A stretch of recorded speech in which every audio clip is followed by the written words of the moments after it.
¿Cómo les va? Muy buenos días. 11 de la mañana con 3 minutos. Estamos empezando orden del día. Estoy con mis compañeras, con Carolina Ramos, con María Caferata, en una jornada que me parece que puede ser importante porque vamos a tratar de saber si hay una próxima convocatoria por el tema presupuesto 2025 y si el gobierno, el oficialismo, van a tener presupuesto 2025, por lo menos en diputados, antes del 30 de noviembre. Habrá que ver después cómo es la historia que se escribe en la Cámara Alta.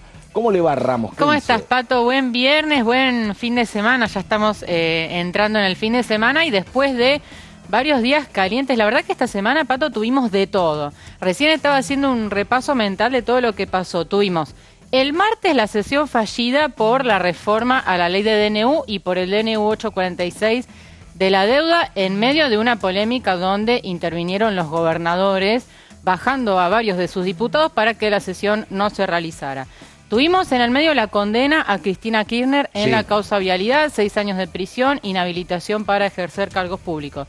Tuvimos el pedido de sesión el día anterior por parte del PRO y el oficialismo y la UCR por ficha limpia. Eso va a suceder el día miércoles próximo. Tuvimos la reanudación. Muy vinculado el tema ficha limpia a la situación particular de Cristina a partir de la condena. Absolutamente, de la después María seguramente lo va a desarrollar. Tuvimos ayer la reanudación del debate sobre el presupuesto, mientras los gobernadores también se reunían entre ellos para unificar de alguna manera los reclamos. Y tuvimos también otro tema caliente que no lo habíamos abordado mucho, pero que tiene que ver con el juego online, con la ludopatía. Hubo dictamen y hubo polémica, Pato.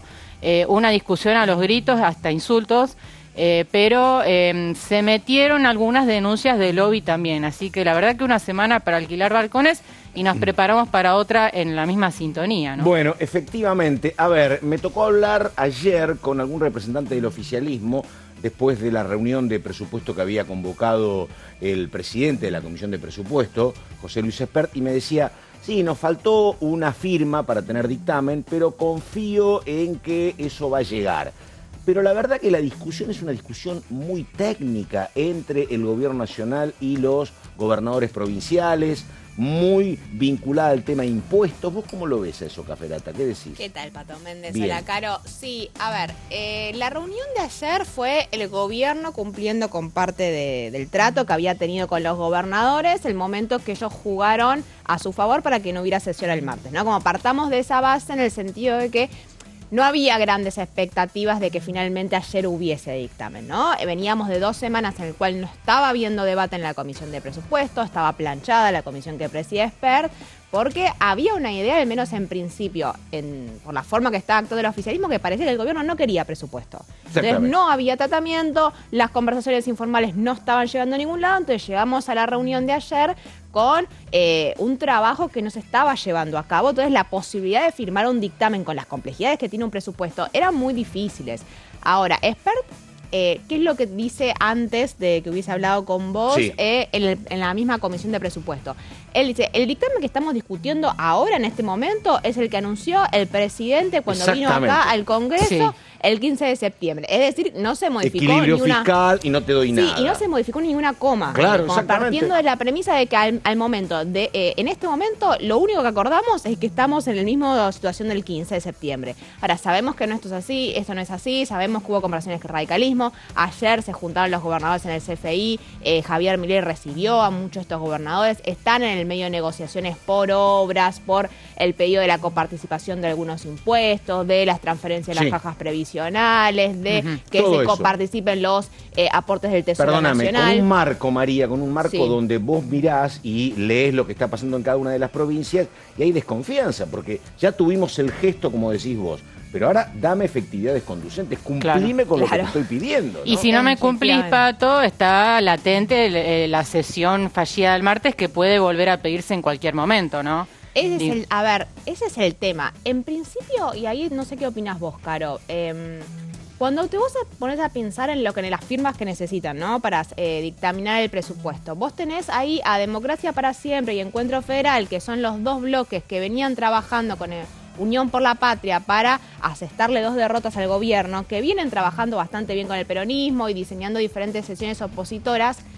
Después de la derrota del martes, a mí me dio la sensación de un poco que enojados con algunos gobernadores que sienten que los puentearon para negociar el presupuesto y es que se arreglen ellos ahora. Sí. Entonces, ¿no? Bueno, nosotros no vamos a seguir jugando a los policías malos cuando los gobernadores a los que nosotros decimos representar, porque los dos bloques tienen gobernadores a los que los representan, están jugando otro juego.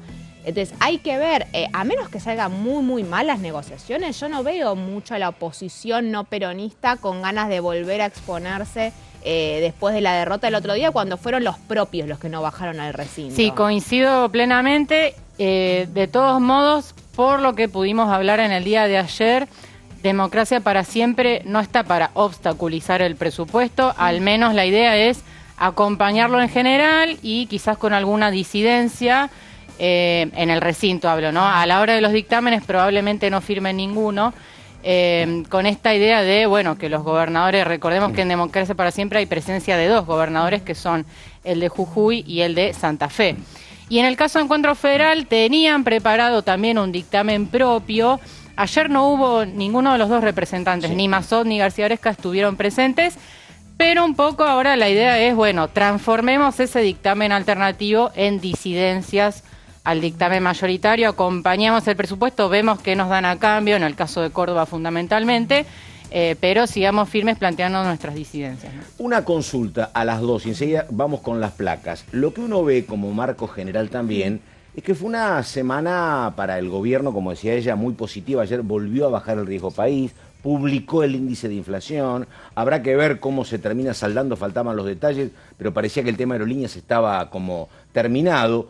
Lo que pregunto yo es, ¿puede ser que el gobierno se arregle con los votos del PRO, que lo van a terminar acompañando, más la Libertad Avanza, más, porque vi por ahí cómo había sido el aporte de Nación para con las provincias, y según denunciaban algunos gobernadores radicales, le están dando más plata, obviamente, porque son más remisos, a Catamarca, a San Juan, no sé si Santiago del Estero, no sé si Córdoba.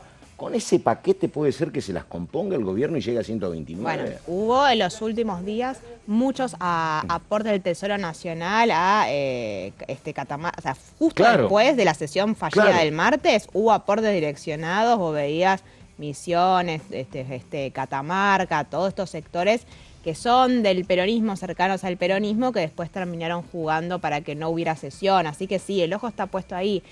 Ahí me parece que, yo insisto, no son dos discusiones. Por un lado tenés el hecho de que el gobierno nacional sigue sin dar el brazo a torcer respecto a desembolsar cierta cantidad de dinero que le están pidiendo de parte de los gobernadores, pero yo veo, y lo decía un poco claro, de parte de la oposición como cierta resignación, ¿no? Ah, bueno, claro. Como que, claro. A ver, si los dos sectores más duros, que es Democracia para Siempre y ese Encuentro Federal, ya se resignaron a que no van a presentar ningún dictamen propio, sino que en todo caso presentarán disidencias y plantearán las objeciones en el recinto y que sea el que tiene más votos, que es lo que suele suceder en el presupuesto, ¿no? En la discusión en particular.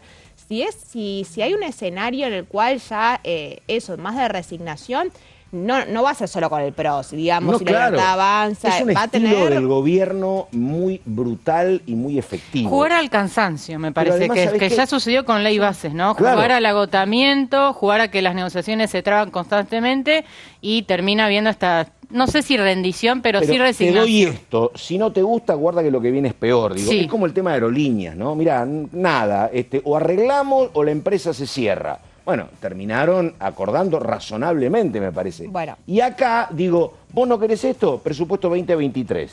Y bueno, que básicamente me dicen que los gobernadores están mucho más preocupados que los bloques opositores porque tengas el presupuesto 2023. Sí, bueno, ayer en el debate Germán Martínez planteó un poco esta teoría de que el gobierno no quiere en realidad un presupuesto. ¿Y cuál es el razonamiento que hizo Martínez muy brevemente? A los pocos días de presentar el presupuesto, sacan el DNU sobre el canje de deuda, que replicaba un poco uno de los artículos del presupuesto, con lo cual el mensaje era: no queremos presupuesto, queremos discrecionalidad en el manejo de partidas, pero ojo, manteneme la herramienta para poder canjear deudas sin autorización del Congreso. Esa es un poco la hipótesis que manejan en Unión por la Patria, ¿no? Sí, y que explica un poco también la intensidad de la presión del propio Gobierno Nacional para desactivar la sesión del martes, ¿no? Y una sesión que parecía que tenía los votos ya contados, ¿no? Para el quórum.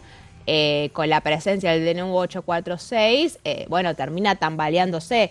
De vuelta, hay que ver qué pasa la semana que viene. Recordemos que el pedido de la sesión está, hay intención de la oposición de volver a sesionar, pero claramente entre la semana pasada y esta cambiaron un poco la relación de fuerzas en el Congreso. Sí, totalmente. Hablábamos la semana pasada, no sé si se acuerdan, y era la oposición tenía el número. Exactamente. Sí. Y ahora vemos a una oposición que está de vuelta, como más dispuesta a terminar, cerrar el presupuesto y casi te diría cerrar el Congreso. Todo lo que uno decía, che, pero ¿por qué el oficialismo no hace estas cosas ya por enero cuando empezaba la ley bases, ¿no?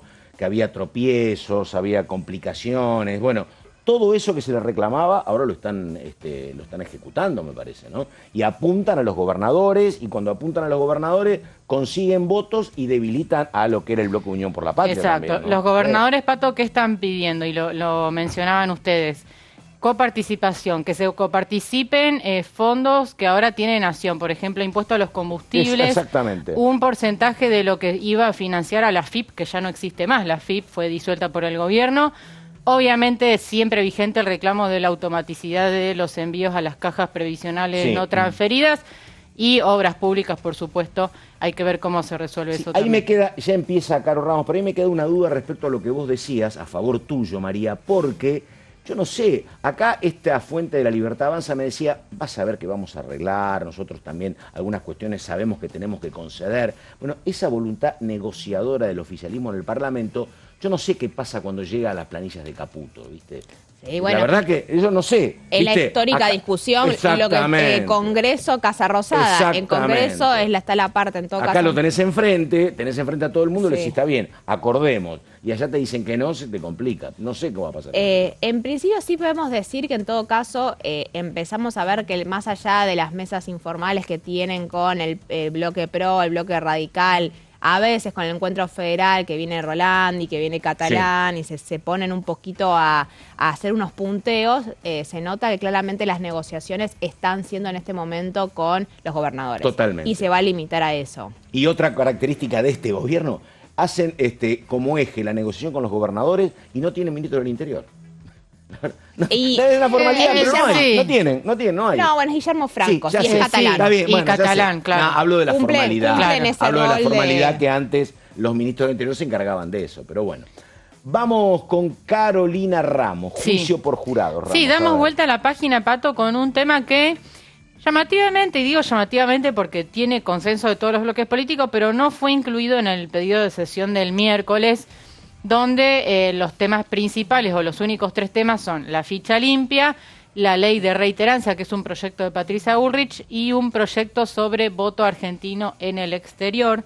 Pero vamos con juicio por jurados, que es un tema que está pendiente y que tiene dictamen. Hay que ver si llega a salir la media sanción antes de fin de año. Volvemos a hablar, Pato, de la toga y el martillo, ¿te acordás? Sí, claro. Allá por enero, cuando había... Este capítulo en realidad estaba incluido dentro de la ley bases y bueno, había un artículo bastante particular donde se hablaba de la toga y el martillo. Bueno, una chicana también que toma de alguna manera el modelo estadounidense, lo que vemos en las películas. Bueno, más o menos, no sé si con toga y martillo, pero es lo que vamos a empezar a ver si se sanciona esta ley de juicio por jurados, que para muchas provincias, y después lo vamos a explicar, no es nada nuevo porque ya está implementado desde hace muchos años para determinados delitos. Esto, como decía, tuvo dictamen de mayoría en las comisiones de Legislación Penal, de Presupuesto y de Justicia. Esto fue consensuado entre todos los bloques con disidencias de Encuentro Federal, una parte de Encuentro Federal, y también hubo un dictamen de minoría de los diputados Juan Brugue de Córdoba y Alejandra Torres de la misma provincia, también de Encuentro Federal, pero todo indica que con la gran cantidad de adhesiones que tuvo el dictamen de mayoría, incluso de Unión por la Patria, y hay que decirlo, esto tiene altas chances de ser aprobado, al menos en diputados. Vamos a ir, hacemos un juego de preguntas y respuestas para ver, porque yo tampoco, me tuve que meter en el tema, porque la verdad es que no sabía mucho, y me puse a ver qué hace un jurado popular, cómo funciona, y es bastante interesante. Bueno, vamos a lo básico. Perdóname, lo que se está votando también ahora en México, ya se ha votado en México, ¿eh? Es un cambio fundamental en la justicia mexicana. Sí, es un cambio de raíz, porque bueno, a ver, vamos a explicarlo bien, porque no es que esto reemplaza la tarea de un juez. ¿Qué hace un jurado popular? Son ciudadanos ajenos al Poder Judicial, que podríamos ser tranquilamente María, vos o yo. Mirá vos. Que definen si el acusado es culpable o no de un delito penal. Solamente definen si es culpable o no de determinado delito y hablamos siempre de delitos penales. Pero en realidad la pena es establecida por el juez. El juez es de alguna manera el que preside el jurado y el que coordina. Por eso no es que el jurado popular reemplaza al juez. El juez sigue en su mismo rol, pero los que definen la culpabilidad o no son los jurados. Vamos a la próxima placa. ¿Qué delitos del Código Penal se juzgan? Porque claramente el Código Penal es amplísimo. Bueno, los que tengan una pena máxima mayor a 5 años de prisión y los que con ellos concurran. O sea, si hay concurrencia de delitos, eso también se va a juzgar. Vamos a la próxima placa. ¿Cómo está integrado el jurado? Bueno, acá obviamente estamos hablando de causas federales, ¿no? Después, como decía, cada provincia tiene su propia ley local donde se juzgan delitos locales y la cantidad de jurados depende de cada provincia. Acá en esta ley nacional lo que se propone es que haya 12 titulares y 2 suplentes con paridad de género. Eso es importante, que haya misma cantidad de hombres y de mujeres. ¿Y cómo se eligen? Se eligen por sorteo sobre un listado elaborado sobre la base del último padrón electoral. O sea, todos los que votaron los que estaban, mejor dicho, habilitados para votar en la última elección, pueden llegar a ser sorteados, se elabora un registro y si salís sorteado, Pato, no te queda otra que asistir. A ver, es una obligación. Sí. Después vos podés poner, te podés excusarte, pero por motivos muy específicos. Más o menos como cuando te toca ser jefe de mesa para una elección. Exacto, tenés que argumentarlo con motivos fundados. Que es una experiencia espectacular, sí. ¿Ser presidente de mesa? Sí, totalmente. ¿Te tocó? Sí, claro, fui, sí. Bien, bueno, ahora hay que ver si te eligen para jurado. Pues Me gustaría verte en ese rol. Bien, vamos a la próxima placa. Bueno, ¿dónde se realizan? En la circunscripción judicial en la que se cometió el hecho claramente, y deben ser videograbados, o sea, todo el juicio por jurados es público, ¿no? Porque justamente se propende a una mayor transparencia, o sea, tiene que quedar registrado en video. ¿Cuáles son los requisitos para ser elegido jurado? Vamos a la próxima placa. Hay varios requisitos. Ser argentino o tener 5 años de ciudadanía, tener entre 18 y 70 años, saber leer, escribir, hablar y comprender el idioma castellano. Esta es la numeración que aparece en el dictamen. Vamos a la próxima placa. También contar con pleno ejercicio de los derechos políticos, o sea, obviamente de poder votar y demás. Tener domicilio conocido, tener una residencia inmediata no inferior a 2 años en la circunscripción judicial. Esos son los requisitos para ser jurado. ¿Cómo es la función? Bueno, lo que decía antes, esto constituye un derecho y una carga pública de los ciudadanos en condiciones de prestarlo, o sea, tenés que fundarlo muy bien para no poder asistir al juicio por jurado. Consulta, ¿los requisitos es por sorteo la elección del jurado? Claro, es por sorteo. Si vos figuraste en el último padrón electoral, se elabora un registro y podés salir sorteado, pero tenés que cumplir siempre con esos requisitos, obviamente.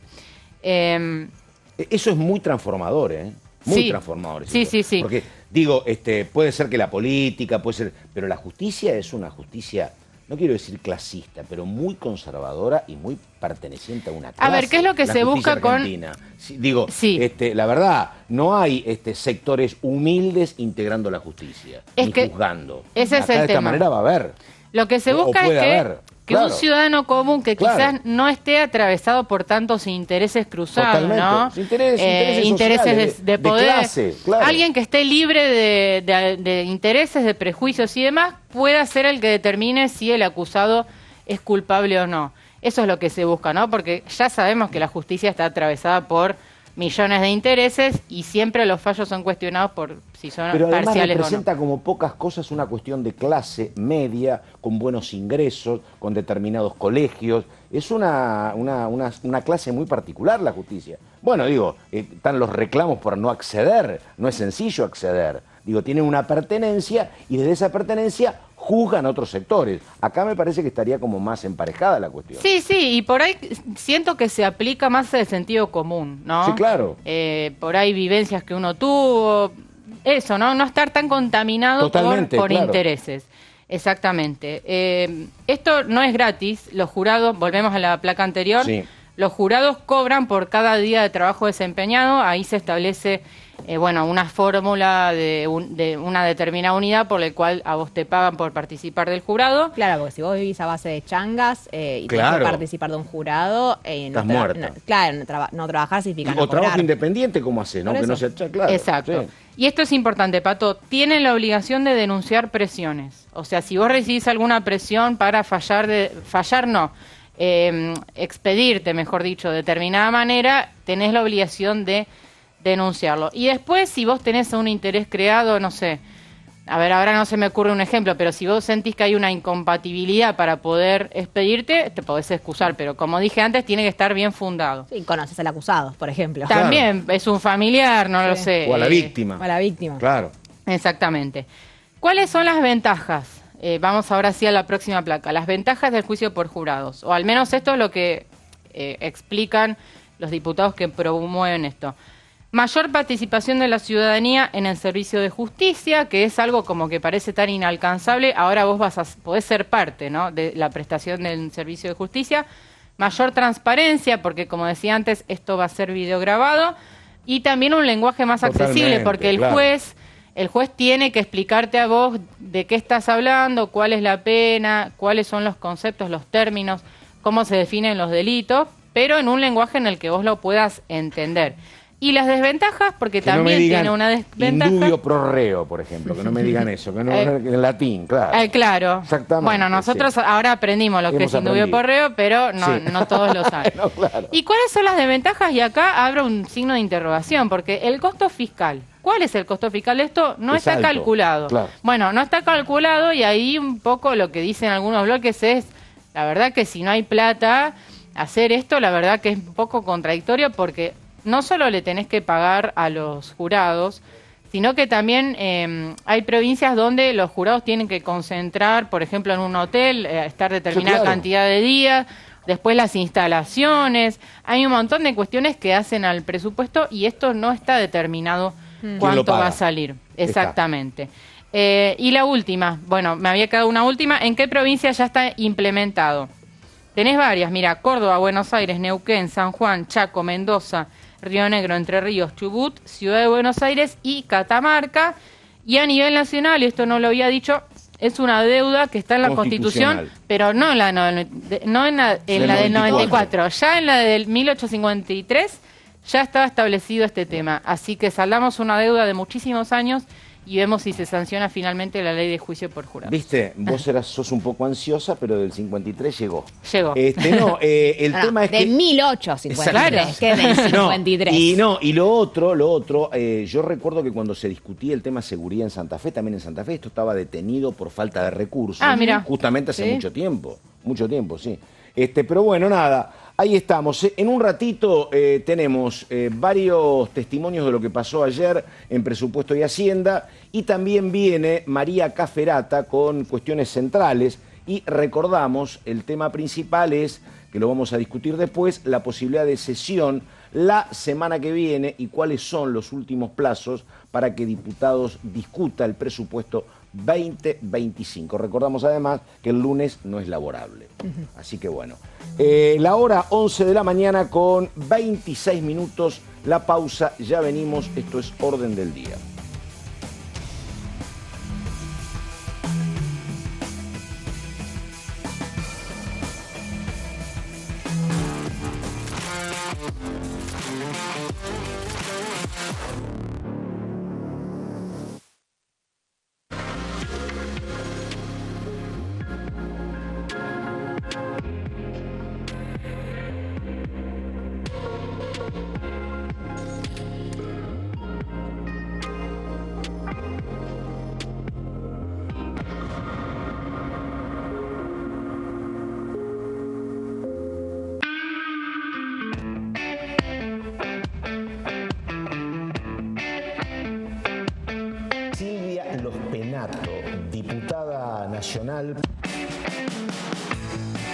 la carrera te prepara?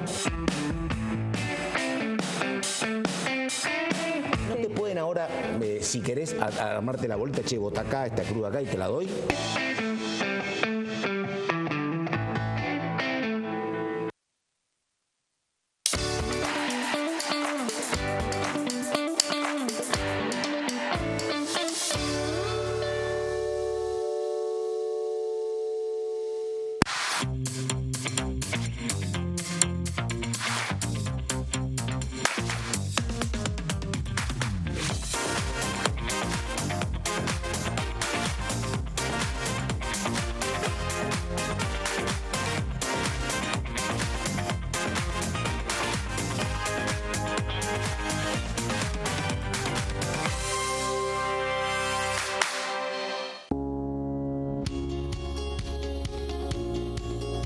Cuando un proyecto de ley ingresa a la Cámara de Diputados, ya sea creado por un legislador, enviado por el Poder Ejecutivo o producto de una iniciativa popular, se trata primero en las comisiones correspondientes para luego ser tratado en el recinto por los diputados.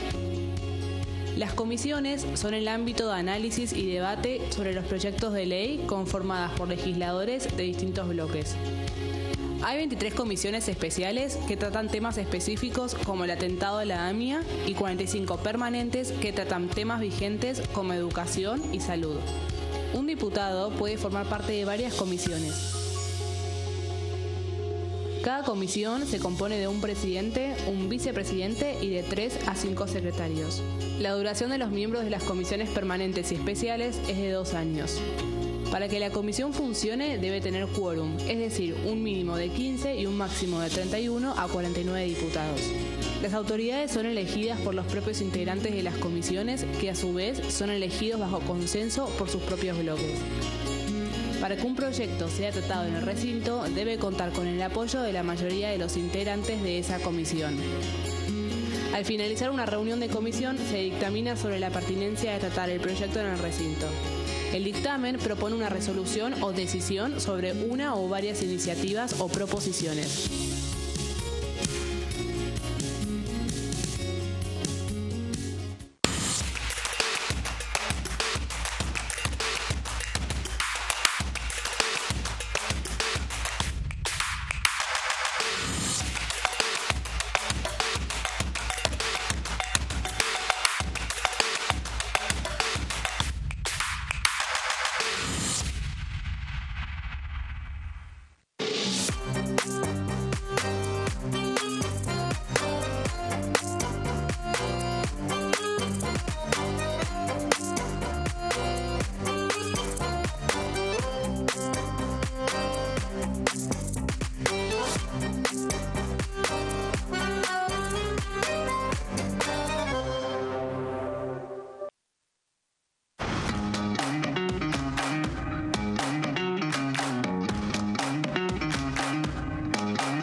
¿Por qué se suma a este proyecto de la Libertad Avanza?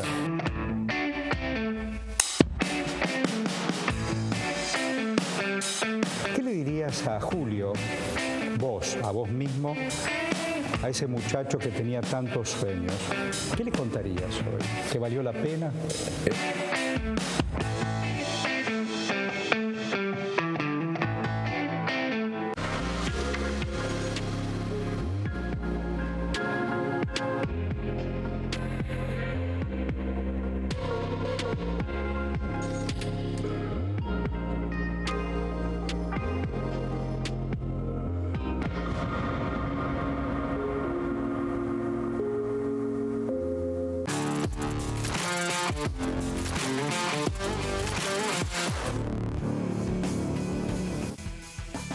Bueno, exactamente 11 de la mañana con 32 minutos, María Cafferata. A ver, el tema es ficha limpia. Hoy leía otra variante en torno a la vinculación de este tema y Cristina Fernández, donde dicen que se debería en todo caso aprobar antes del próximo 25 de mayo del 2025. ¿Es así? A Sí, ver, a ver, Dale. Yo es pensé que interesante. terminaba esto en noviembre, en diciembre se agotaba. No, yo también, porque es una especie Sí. de lugar común que sostiene que las modificaciones de las leyes electorales no se pueden dar en Totalmente. años electorales, ¿no? Historia no oficial, pero si no hay una ley, pero se cumple. No, y con no está eso, en la sí. Constitución. Ahora, ¿qué es lo que decimos? Por ejemplo, cuando hablamos del caso de la eliminación de las PASO, ¿no? Que es Claro, un tema reiterativo. Lo que te dicen es, a ver, si vos vas a modificar la ley electoral y vos vas a eliminar las primarias abiertas simultáneas obligatorias, lo tenés que hacer antes que inicie el No cronograma. lo hagas en el año electoral. No, pero lo tenés que hacer Sí. antes que inicie el cronograma electoral, Claro. porque vos lo que estás modificando en la práctica es eso. Entonces, si vos lo haces antes, está bien, pero también le tenés que dar un tiempo al Ejecutivo y a la justicia electoral Claro. para preparar esas elecciones. Entonces tiene que ver con una cuestión más bien de praxis, ¿no? De logística propia de la justicia y del Ejecutivo para poder organizar las elecciones, que no es algo Te lo sencillo. voy a resumir con un ejemplo por la contraria que pasa ahora con la AFA. Por ejemplo, la AFA, la Asociación de Fútbol Argentino, Sí. te comunica ahora en pleno campeonato que no hay descensos. No puede ser así. ¿me Bueno, entendés? perfecto, Exactamente, listo, es ya así. está. Yo lo iba a tener porque no soy futbolero, no iba a ahí tener tenés, referencia, no te pero pueden la decir, ofrece vos. "Che, no hay Claro. descenso", no. Dale. No, ahora, en el caso de ficha limpia, como lo que hace es modificar una ley de modo de incluir otro sector de la sociedad que está inhabilitado para candidatearse, lo puedes hacer hasta el día antes que cierran las listas. Entonces ahí sí tenés la fecha de mayo en la cual cierran las listas, Claro. y vos tenés que hasta ese día podés incluir todas las inhabilitaciones posibles. Lo que no podés hacer es, una vez presentadas las candidaturas, decir que estas candidatas no pueden serlo. Y acá sí, esto es una ley, obviamente, que tiene nombre y apellido, que es Cristina Fernández de Kirchner, cuyo nombre se empieza a mencionar cada vez más seguido por la posibilidad de candidatearse para encabezar la lista de diputados nacionales de la provincia de Buenos Aires. Entonces, sí, efectivamente va a salir la ley de ficha limpia, una ley de ficha limpia que le impediría a Cristina ser candidata Sí. después de la confirmación de la condena en la causa Doble vialidad. condena, claro. Bueno, tiene que ser antes de mayo y antes de que cierren las listas. Ahora, no es que en un año electoral no se pueden reformar leyes electorales. Hay que tener en cuenta cómo funcionan los cronogramas electorales. Porque, y es cierto, hay una confusión que yo ya hablé con muchos diputados. Teníamos la idea que si el gobierno no avanzaba con ficha Ahora, limpia sí. antes de que terminaran las sesiones ordinarias, o en todo caso que las sesiones extraordinarias lo incluyeran en el temario, bueno, no iba a haber ficha limpia para Pero 2025. hoy por No hoy es así. tendría el primer trimestre del año que viene para operar. Exactamente. Ahora, hay un montón de otras variables que si quieren después las vamos a conversar un poco con Caro, que es, ahora vamos a Dale. referirnos al proyecto y vamos a referirnos al proyecto en la Cámara de Diputados. El Senado Sí, es claro. otra historia. Y la justicia, porque es probable que una vez que la ley sancionada Claro. haya algún planteo judicial también, así que no descartemos que el tema se defina en tribunales. Bueno, vamos por partes. Vamos A ver. tema Cámara de Diputados y después vemos por el tema judicial, porque todos los que impulsan ficha limpia ya se están diciendo que va a haber un tema con la cuestión judicial. Exacto. ¿Qué es lo que tenemos? Recién hace muy poquitos minutos ya convocaron a la sesión para el día miércoles al mediodía para tratar ficha limpia, la ley de reiterancia que está impulsando Patricia Bullrich y el voto de argentinos de residentes en el exterior. Esta es una sesión 100% pro. Es Totalmente, un sí. reclamo que pedía el bloque que preside Cristian Ritondo. Y Lo que escuché como a Fernando Iglesias pidiendo justamente las tres cuestiones los otros días. Sí. Es que sí, Está. a ver, Sí. ficha limpia y residentes argentinos residentes del exterior es básicamente Silvia Los Penato. Son proyectos electorales, Silvia Los Penato, que es politóloga y son sus temas, básicamente. Y después tenés ley de reiterancia, pero que es pro Patricia Bullrich en todo caso. Pero de alguna Sí. manera todo está Hay que juntar los englobado en 38 interés. votos. Hay que juntar los votos de los dos sectores. Para el gobierno, digo. No, Por el eso. gobierno, mira, ya te digo, Pato, Sí. que el gobierno no está juntando mucho. En principio, hay que ver cómo Ah, van para esta a sesión. Los organizar esta principales yo pensaba en el interesados son el PRO. presupuesto, dale. Sí, Ayer, sí. un breve paréntesis, la escuchaba a Los Penato planteando esto de que, bueno, obviamente es abierto a interpretaciones, pero ella dice, esta ley no tiene nombre y apellido porque yo vengo presentando el proyecto desde 2016, cuando Claro. cuando todavía obviamente esta causa no estaba. Es cierto que hubo varios intentos fallidos, hubo 2 veces donde hubo dictamen de ficha limpia y no llegó a tratarse en el recinto. Pero bueno, ella se ataja un poco diciendo, miren que esto yo vengo hace años batallándolo, ¿no? Me dicen que justamente de Los Penato, esta noche hay nota con Silvia Los Penato en el ciclo de Bajo Recinto, así que bueno, se va a tratar este tema. Realizada por quien les habla. No, dale, siga señora, vamos. Bueno, vamos a el dictamen y de qué hablamos cuando hablamos de ficha limpia. Efectivamente, Los Penato está hace casi 10 años impulsando la ley de ficha limpia junto a otras organizaciones civiles. Ahora, decimos ley con nombre y apellido porque hoy si va a afectar a la única persona que pueda afectar esta ley y que tiene... al menos se habla de tener pretensiones de candidatearse, es Cristina Fernández de Kirchner. Y se hace muy pocos días después de la confirmación de la condena, ¿no? Entonces, recordemos que incluso hubo una intención original de que la sesión para tratar ficha limpia coincidiera con el día que Casación Penal iba a ratificar la condena. Entonces hay un juego ahí que dialoga con una de las principales figuras de la oposición peronista y que hoy por hoy es la jefa de la oposición porque preside el PJ. Entonces vos tenés un dictamen que está basado fundamentalmente en el proyecto de Los Penato, que es quien encabeza esta modificación y que tiene firmas del PRO, La Libertad Avanza, Unión Cívica Radical, Coalición Cívica y Creo. Esto te da un poco una idea de que están los votos. Ah, claro. Para tratar ficha limpia. Vos acá tenés dos incógnitas, Pato, que te las voy a resumir brevemente. Democracia para Siempre, que son los radicales no deloreístas que impulsaron su propio dictamen. Fernando Carvajal, cuando todavía integraba el bloque de la Unión Cívica Radical, presentó su propio dictamen con algunas modificaciones, que la más interesante es que no sea solo ficha limpia para casos de corrupción, sino para todo tipo de delito que tenga una pena de más de 3 años de pena privativa de libertad, y se está negociando para incluirlo. Y Encuentro Federal, bueno, que avanzó, todavía está viendo cómo resolverse. El PRO necesita que tanto Democracia para Siempre como Encuentro Federal acompañen esta ley. Sin ellos no tienen los votos, porque sabes que Unión por la Patria y la izquierda no acompañan y solos no pueden. Ahora, estás en una situación rara porque hasta ahora tanto Democracia para Siempre como Encuentro Federal venían sosteniendo una alianza en términos de creación de mayorías opositores con el peronismo. La realidad es que es un tema muy incómodo para estos sectores, fundamentalmente para todos los que supieron integrar Juntos por el Cambio, porque nadie quiere que le digan que está protegiendo al kirchnerismo.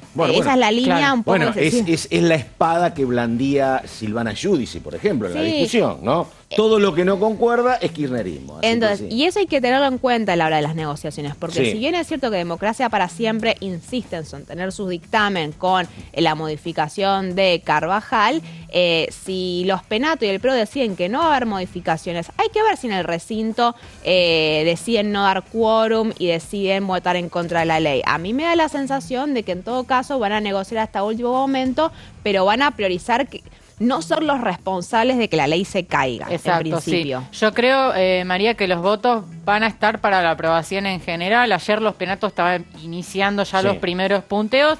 Ahora, son 2 artículos, creo, en los dictámenes. ¿Qué puede llegar a quedar de esos 2 artículos? Se va a definir de acá al miércoles, ¿no? Ahora, perdóname, nunca fui muy rápido para sumar, pero si yo agarro acá y sumo PRO, Libertad Avanza, UCR dividida, Coalición Cívica y Creo, no me dan 129. Pero por eso te digo, necesitas Democracia para Siempre y estás Encuentro Federal. Claro. Necesitas a los dos. Está bien, claro. Ahí sí, necesitas que todos los sectores que no sean ni el peronismo de la izquierda acompañan. Y hay que ver qué hace Innovación Federal. Lo deben estar analizando porque en principio no está el gobierno yendo a juntar los votos para impulsar esta iniciativa. La respalda, la acompaña. Hay algunos incluso diputados de la Libertad Avanza que la impulsan, pero hay para que estén los votos de los gobernadores necesitas que el gobierno activamente quiera ir a presionar, a negociar para conseguir esos votos. Me parece que se gastaron un poco todas las fichas en la negociación para acercar la sesión de DNU. En principio, y en todo caso, es un tema del PRO que consiga los votos del PRO. Pero bueno, hay que ver si el PRO presiona al gobierno nacional para que les den una mano en este sentido.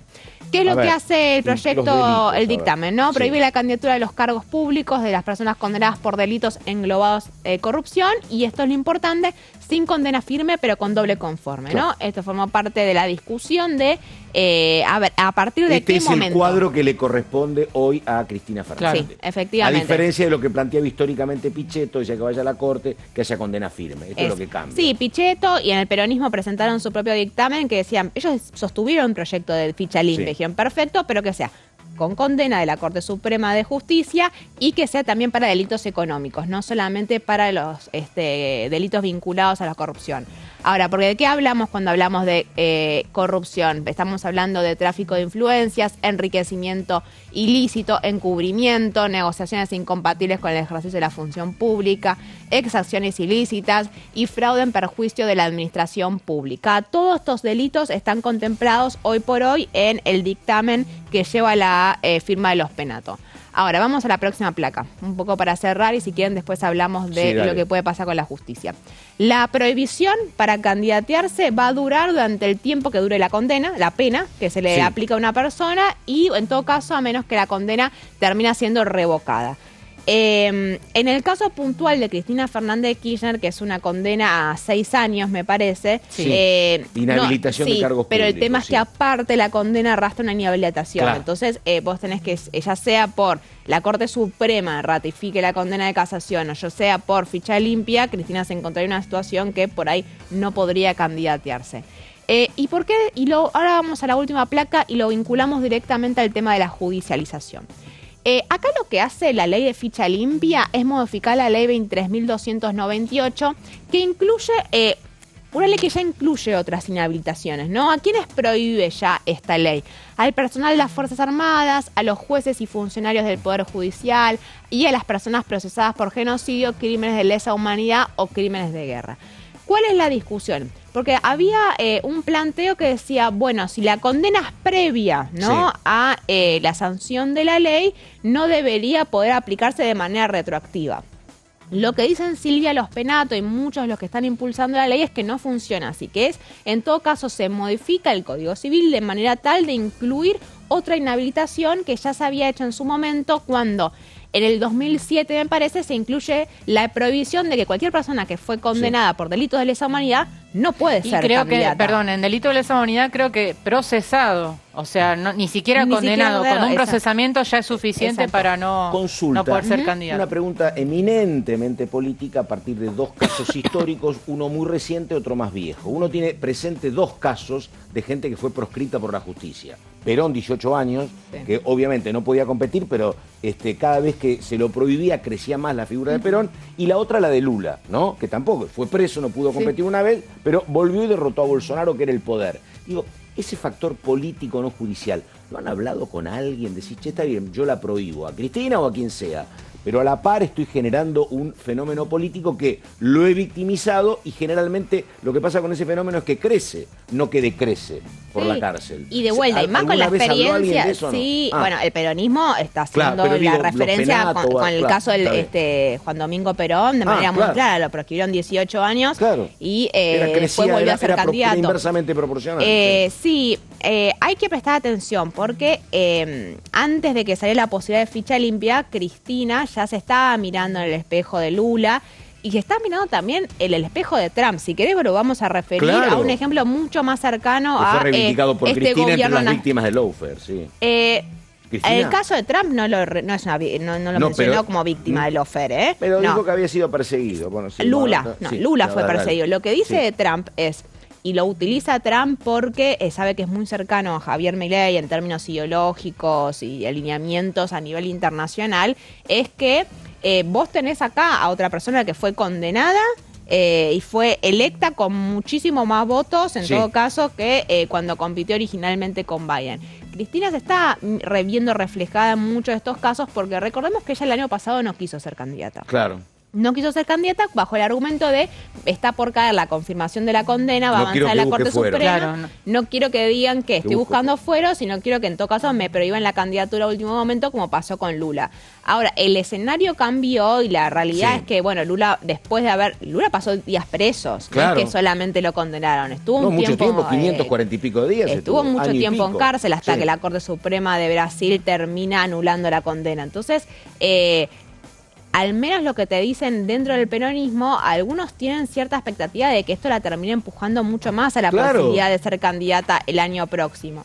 De vuelta, ahora va a depender de los tiempos de la justicia, porque suponete que ficha limpia sale o no sale. Si ficha limpia sale, no puede ser candidata, olvídate, ya no puede ser candidata. Hoy no depende de un fallo judicial, claro. Pero si vos le sumas que si ficha limpia no sale, por ejemplo, y si quieren después lo conversamos en el Senado, porque están muy ajustados. Con 33 votos de Unión por la Patria, el PRO necesitaría sumar a todas las fuerzas que no son Unión por la Patria para avanzar con ficha limpia, y ahí tienen que sumar a fuerzas provinciales que no sé qué tanto interés tienen en que salga esta ley. Una pregunta muy técnica, María, una pregunta muy técnica, porque lo que yo sé además es que Cristina razonablemente, como cualquier condenado, puede apelar esta segunda condena ante la Corte. Bueno, eso, digo, ¿cómo se manejaría en términos judiciales en medio de la pelea? No, pero es que por eso decía, son dos discusiones distintas. Una es el camino judicial, que los abogados de Cristina van a apelar y vayan a la Corte Suprema, y es qué pasa si la Corte Suprema de Justicia termina ratificando la condena. O no. Eso es y ahí no podría ser candidata. Después, el otro mecanismo es ficha limpia. O sea, son dos maneras distintas en las cuales Cristina no podría ser candidata. Si se llega a sancionar ficha limpia, no necesita la condena de la Corte Suprema. Ya está, como es con doble conforme con la ratificación de casación. Si la Cámara, pero si la Corte rechaza no acepta el fallo de casación, quedaría una sola condena. En ese caso, sí. Claro, y puede pasar.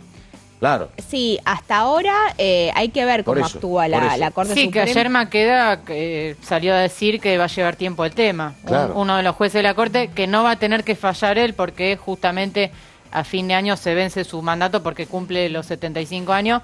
No va a ser más integrante de la Corte, pero sí dijo que y otro tema que va a estar tiempo. Hiperjudicializado, la decisión del Ministerio de Capital Humano de decir cómo es una concesión graciable la pensión y la jubilación te la quitamos, que también se va a judicializar. También. Sí, eso no lo mencionamos, ¿no? Hoy apareció ya en el boletín oficial que le quitaron la jubilación de privilegio a Cristina y la pensión que recibía por Néstor Kirchner. Eso va a ser rápidamente judicializable. Los abogados previsionales te dicen todo va a ser judicializado. No, y hablas con los constitucionalistas y la mayoría coinciden que no puede ser una decisión administrativa de parte del Poder Ejecutivo sacarle algo que es un derecho adquirido y que forma parte de una ley que fue sancionada en el 91, me parece. Sí, y incluso hoy una diputada, la presidenta de la Comisión de Previsión Social, que es Gabriela Brouwer, salió a decir que tiene que ser ratificado por ley.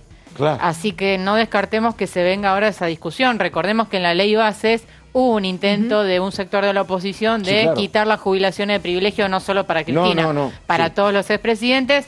No prosperó y ahora hay quienes están pidiendo debatámoslo en el Congreso. Hay una cuestión de montos que es también muy llamativa la diferencia, porque yo ayer pregunté, Cristina Fernández es legisladora, fue diputada de la provincia de Santa Cruz, fue diputada nacional, senadora, vicepresidenta, tiene 30 y pico de años de aporte. Sí. Me dice, bueno, el tema es que si se jubila en tal condición, esos aportes no se los podés quitar, eso no es una concesión graciable, los hizo. El tema es que en ese caso no estaría jubilado o pensionada como presidenta y te correspondería la jubilación común que tiene un tope de 1.800.000. Pero eso no te lo pueden quitar. Lo que vos hiciste como aporte, lo que hace cualquier diputado o senador, eso no es una concesión graciable. Pero claro, tenés un ingreso que es el 10% de lo que representa la asignación como expresidenta o como vice. Y es lo que dice también Caro, que planteaba Brouwer. Vos tenés en todo caso que modificar la ley. Claro. ¿No es cierto? Vos tenés hoy en día que la ley refiere que la única manera que vos tengas de perder esa jubilación de privilegio es si atravesaste un juicio político que te considero con falta de mérito, ¿no? Para percibirlo. Solo a través de un juicio político vos podés dejar de percibir esa jubilación de privilegio. Haber sido condenada y ratificada en una causa por corrupción no está en la ley y por eso se utilizaba el caso de Carlos Menem, que Zulema Menem percibe a la pensión por el propio Menem, que también fue condenado y ratificado en casación, ¿no? Con la propia Zulemita Menem admitiendo las causas en las que fue condenado su padre. Entonces hay una discusión en torno a quién se la está sacando y a quién no. Y otra cosa, no somos abogados, pero digo, lo que uno ha aprendido en tanto tiempo es que las leyes tampoco tienen un efecto retroactivo. No es que vos votás la ley y le quitás la pensión. Será a partir de la próxima oportunidad. Bueno, yo creo que el propio Milei dijo, yo no voy a querer cobrar nada, está bien. Sí, la campaña la ha no hecho tiene efecto retroactivo esto. No se la podés quitar a lo que ya está. Son derechos adquiridos. Exactamente. Sí, lo que te dice cualquier abogado hoy en día es que el Estado se está comiendo un juicio con esto, porque obviamente va a haber... Bueno, yo tengo una foto muy grabada. Cuando asume Cámpora, lo primero que hace es devolverle 18 años de aportes jubilatorios a Perón. Lo primero que hace. Hay una foto y le devuelven el uniforme de general. Mira. Exactamente, lo primero que hicieron. ¿Sabés lo que eran 18 años de jubilación? Era un montón de plata. Pero bueno, a ver, tenemos que irnos dentro de poco, pero yo tengo una duda enorme. A ver. Dice Cafferata que hay sesión el próximo miércoles al mediodía. Hay convocatoria. Digo, ¿y el presupuesto?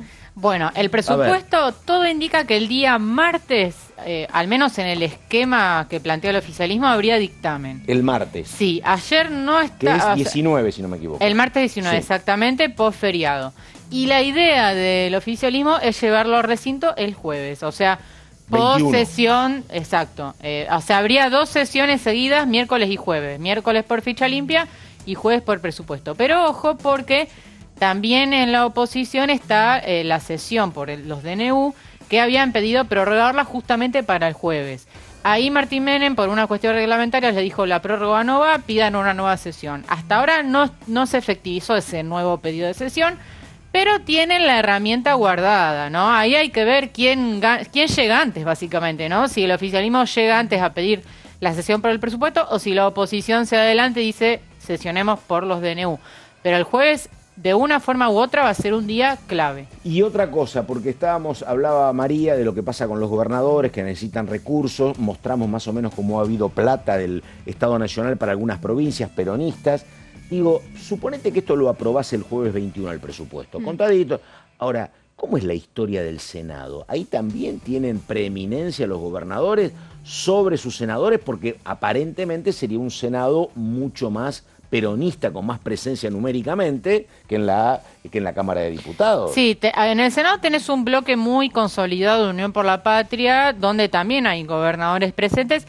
Y tenés los bloques provinciales que en el Senado son determinantes. Tenés a Córdoba, tenés a Misiones, a Salta. Bueno, esos bloques creo van a ser decisivos al momento de la votación en el Senado. Lo que sí tenés es que, como sabés que los gobernadores son los que están encabezando ahora las negociaciones y los gobernadores son los que tienen más peso en el Senado, tenés más un poco más seguridad, sí. Y el debate va a ser más corto en el Senado. Sí, pero digo, caso. Mi jefa política es Cristina, suponete, pero mi gobernador o mi provincia necesita un presupuesto. ¿De qué lado juego? Digo, ese es un tema que me parece que pueden crujir algunas lealtades, me parece. Bueno, pero bueno. Catamarca. Claro. Catamarca Claro. En la Cámara de Diputados forma parte de Unión por la Patria, pero Catamarca ya está reconocido dentro del bloque de Unión por la Patria, va a jugar como le conviene a Catamarca. En ese sentido ya sabemos que va a ser así. Es distinto en el Senado, porque en el Senado está Lucía Corpachi, que tiene un peso político específico y no responde necesariamente... Es muy complicada para Corpachi porque tiene una lealtad con Cristina. Bueno, pero el gobernador le dice y la provincia necesita, es complicado. Claro, Corpachi que estuvo en el Instituto Patria, ¿no? Sí, claro. Pero Corpachi responde, tiene su propio peso político. No la doblás a Corpachi, no, Corpachi votará en contra. Está. Es bueno eso, habría que mirar provincia por provincia, ¿no? Sí, es que tampoco está claro porque Unión por la Patria ayer expusieron un dictamen propio y ahí dejan claro que de alguna manera quieren que haya presupuesto, porque si no hubiesen ido por el rechazo como hizo el Frente de Izquierda. En cambio, hacen una propuesta alternativa que ayer la expuso Carlos Heller, pero con una diferencia radical, Pato, que es que la propuesta de Unión por la Patria no tiene el déficit cero. Claro. ¿No? O sea, ya desde el vamos la regla fiscal no existe en el dictamen de UP, así que, pero no están queriendo decir que no haya presupuesto, sino que haya otro presupuesto. Ahí estamos, ella es Carolina Ramos. Ramos, muy buen fin de semana, nos vemos el martes. María Cafferata, cuídate, hasta el próximo martes. Nosotros hasta aquí llegamos, nada más, gracias, buenos días.